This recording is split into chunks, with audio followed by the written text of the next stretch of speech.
Another thing I want to introduce to you guys is, potential pricing error.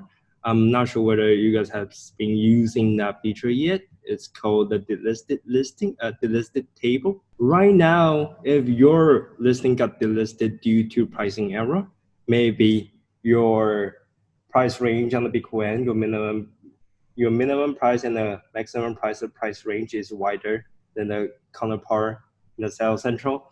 And then when BQool push you to the main, on our end, Amazon will consider that as potential pricing error, low pricing error. If you got a notification from Amazon, you can come here to the delisted listing table. Here, switch the search bar to delisted. Wait, hold on.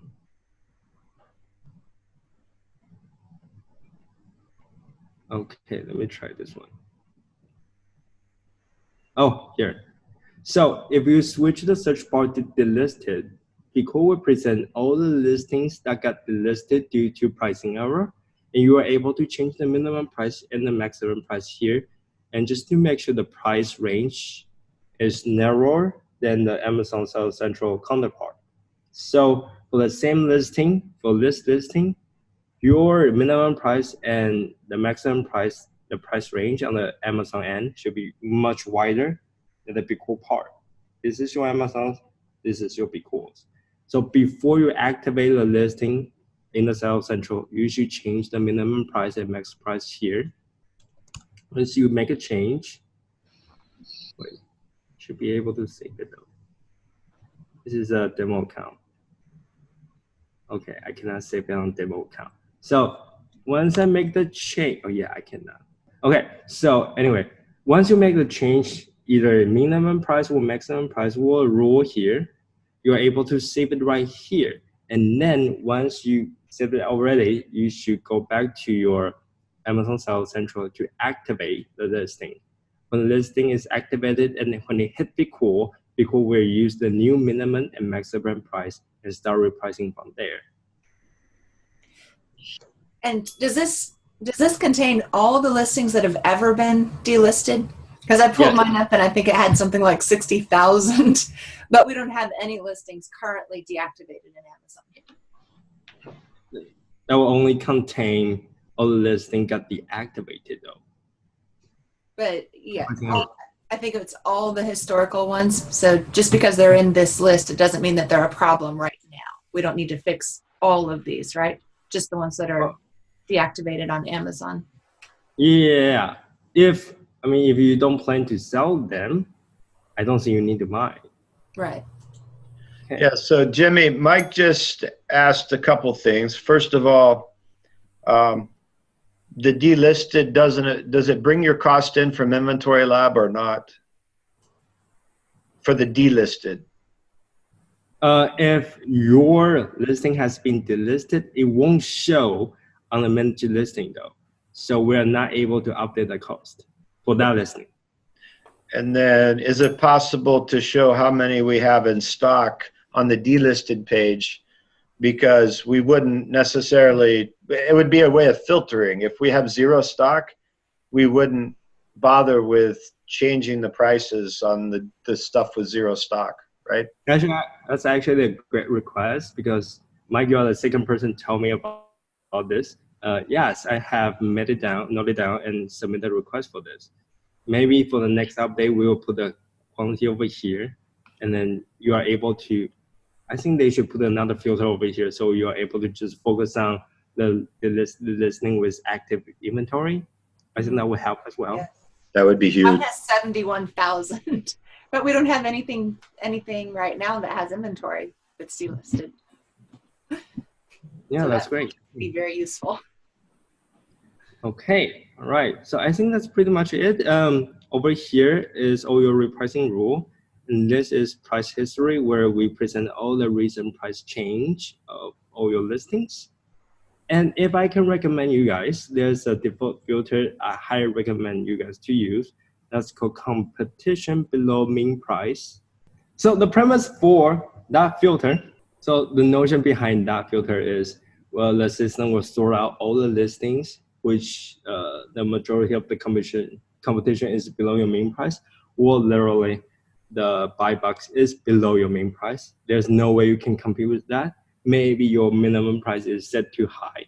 Maybe you're out of the top 20 offers. There are several factors. You can just click into it. But for those listings, we're not able to compete with the buy box. And since the buy box is the most important thing for us to sell our merchants on Amazon, so it will be highly likely, it's highly recommended to go for this filter on a daily basis just to check out the listing that are not that competitive. Wonderful. So one more question from Mike, and then we're going to have to wrap up. It's almost 2 hours since we started. It's been a great webinar. Perry and Kim from perryandkim.com and rasecrets.com. Jimmy, BQool Support Supervisor, has been on for 1 hour and 50 minutes explaining all the different ways that the rules within BQool interact and how to get the most profit out of your Amazon account. So Mike's question is, when using the competition below minimum price filter or any filter, can you exclude a specific group from the bulk actions that you apply to that filter? Mike's a power user, right, Jimmy? Yeah, I have to think about it. Can I exclude any group? Actually, you cannot, because that is actually default filters. What you can customize is, I think you can, the filter down here, you can further customize it. You can add it as a favorite filter. Could you create a custom filter that shows listings below the buy box and then exclude a custom group that you made? Currently, you cannot. Okay. Within your favorite filter, you cannot do that because that belongs to default filter specifically, right here. Understood. Yeah, if you just group all your listing together by groups, it would be much helpful. Since I said nobody else could stump you with questions, I'm going to stump you with one more. I still want to be able to download reports based on filters. I know we talked about this, and we talked earlier. You can go to Perry and Kim's FBA Facebook corner and vote on different feature selections. But Jimmy, it's been great. I really appreciate you taking the time out of your workday to meet with us, to answer all of our tough questions and some of our easy ones. And I look forward to talking to you again soon. Yeah, but hold on. Just let's get back to the feature request that you just mentioned. Actually, I remember all the requests that you made to me. But then again, okay, guys, for me to talk to the PM, to talk to the project management team, I need to have like a concrete proof to see how many people are actually behind each feature request. Mm-hmm. If you want your feature request to be actually taken further consideration for the further assessment, it would be much lovely if you can just put in a poll, and we would like to see how many people are actually behind that. And also, please give me more reason why this is important and how we can benefit to the rest of the BQool community. And then when I talk to PM, I have more leverage to convince them, hey, drop everything. This is what people want, and we need to give what people want. Fantastic. I will have more leverage on that instead of just charging to their office, say, hey, I want you to drop everything. And I think, in my opinion, this is the most important thing. I don't think that will fly. But so you hear that, everybody? These polls are meaningful. These polls are meaningful. Jimmy wants your input. We're not just actually those questions for fun. Yes, that's actually the list that we provided are actually from our PM team. That's actually meaningful. If you guys just vote on it and give me more reason why you find this important, I will submit that all together. So I will have more information when I need to convince to the PM team. I need to get back to Mike. Would it be great if we can automatically lower price on listing with no competition? What do you mean when there's no competition though? You are the only competitor within one competition? You are the only seller within one competition? Or you have exclude everyone and you feel you're the only competition? Oh, you're the only, If you're the only seller within one competition, why not just use max price? Because sometimes our maxes aren't set realistically, I think. And he wants to start high, but then edge it down to encourage people to actually buy. Right. We don't always know what's the most that someone will pay. And then you never know when Amazon will delist you because they feel like you set it too high. Right. Let me think. Lower it until it means wait. This is similar to the request for age-based repricing. Age-based repricing. I feel like it's a totally different idea.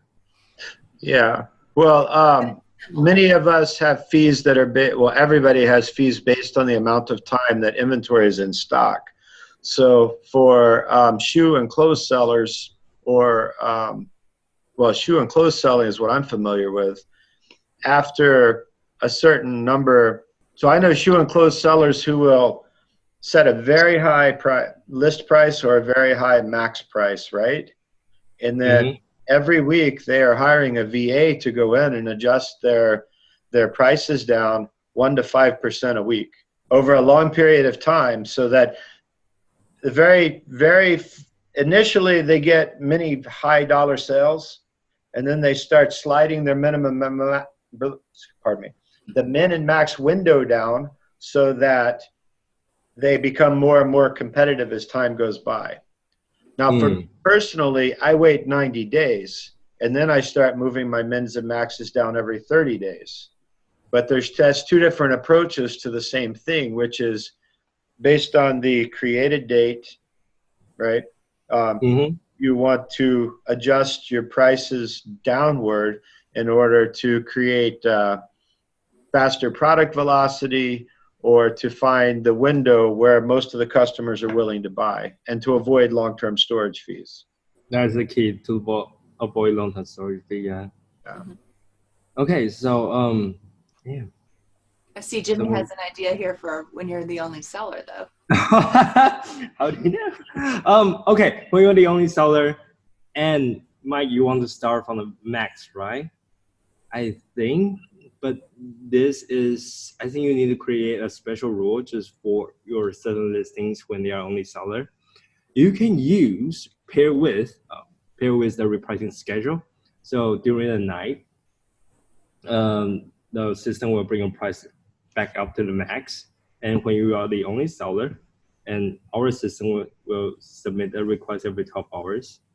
And whenever we receive a new request, a new price change report from Amazon indicating that you are the only seller, you can just specify your rule like this: customize your price to be 1 cent below every time.